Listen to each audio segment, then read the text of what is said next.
আস্তাগফিরুল্লাহ এক অলৌকিক তাসবিহ। আস্তাগফিরুল্লাহ অর্থ আমি আল্লাহর কাছে ক্ষমা চাইছি।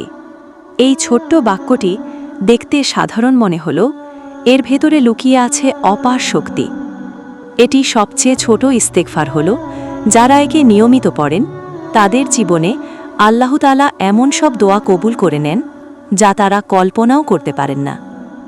অনেক আলেম ও আল্লাহর নিকটবর্তী বান্দারা এই তাসবিহকে বলেন কারামতের তাসবিহ, কারণ এর মাধ্যমে এমন কিছু ঘটে যা অলৌকিক মনে হয়। এমন অনেকেই আছেন যারা কেবল আস্তাগফিরুল্লাহ পাঠ করতে করতে আল্লাহর দরবারে মুস্তাজাবুদ্দাওয়াত অর্থাৎ দোয়া কবুল হওয়া মানুষ হয়ে যান।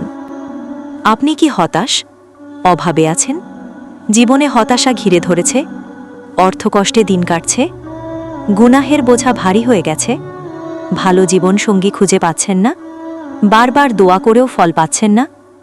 তাহলে শুরু করুন আস্তাগফিরুল্লাহ, আস্তাগফিরুল্লাহ, আস্তাগফিরুল্লাহ। নবী করিম সাল্লাল্লাহু আলাইহি ওয়াসাল্লাম বলেছেন, সুসংবাদ তার জন্য যার আমলনামায় অনেক ইস্তেগফার লেখা রয়েছে।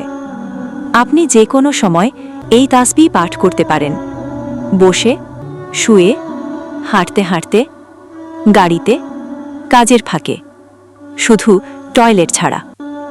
এই ছোট্ট বাক্যের মাধ্যমে আপনি আল্লাহর রহমত ডেকে আনছেন, যা হয়তো একদিন আপনার জীবনের চিত্রই বদলে দেবে।